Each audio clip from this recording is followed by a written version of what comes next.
The idea of the symposium partially builds on the idea of errands, as we attempt to question established and sometimes rigid categories of the Middle East that seem to dominate public spheres. By bringing all of you together, the hope is that our discussions go beyond common assumptions to consider the complex flows of resources, ideas, and people that complicate the shifting borders of the Middle East, and particularly in this moment. To ask how global north-north, north-south, and south-south geographies, movement, and conflict have been and continue to be implicated in one another. We are especially happy to have with us here a mix of practitioners, artists, and academics whose experiences and research will give us insight into regional complexities, beginning from the mid-20th century into the present. Although the theme of the symposium covers a wide range of years and a variety of topics, our interest is in relatively free-flowing discussion that allows us to connect the political reality we live in now with past and present events that shed light on the many forces that have gone into making a Middle East. In other words, the title of the symposium asks, what determines the geography of the Middle East today? Where does it begin and where does it end? And what are its limits, especially if we take into account the many regional powers that are drawn into the Middle East through economy, conflict, and colonialism? While we appreciate discussions that are relatively jargon-free, we also want to encourage the questionings, critiquing, and discussion of terminologies and canons that have been used to frame the Middle East in recent years, especially from where we sit. Just this year, we've seen intense media coverage of the so-called refugee crisis and the ties it creates between the Middle East and Europe, and Germany often at its center.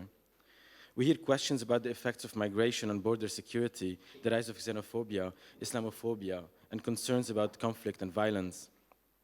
We hear about over there making an appearance over here. And while it may be a challenge to speak about these issues unproblematically from our relatively safe positions as academics, artists, activists, and practitioners, we cannot avoid the implications that terms, categories, media images, and fears have on policymaking, contemporary perceptions of the Middle East, the experience of individuals as they move and resettle, and the ways in which boundaries are drawn, whether they are imaginative or real. As we wrote in the description of the event, we also want to challenge and think about the argument that the Middle East as a geopolitical region has been defined in relation to the so-called West throughout much of modern history. And although Western involvement in the region has had considerable impact in both carving national boundaries and shaping new political realities on the ground, we also need to think about the politics of this region in other non-Eurocentric ways.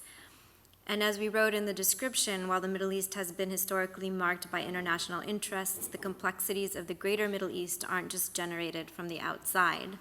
It is a vast, undefined collection of countries undergoing rapid changes that have much to do with local politics and regional complexities, including labor, religion, waste, right to the city campaigns, struggles with economic disparity, civil war, and unstable governing structures. We'd also like to do deep dives into individual case studies, as well as broader overviews about transregional relationships and flows of migration. As some of us may have heard in Nasser Rabat's lecture last night here in this room, one cannot look at an Arab city as it stands today without the multitude of internal and external forces, including migrations, capital, and foreign architectural interventions that have gone into shaping Middle Eastern cities today. At the same time, we also have to consider the vast numbers of people who choose to or have been forcibly removed from the region and have resettled in other parts of the Middle East, Asia, Europe, or the US.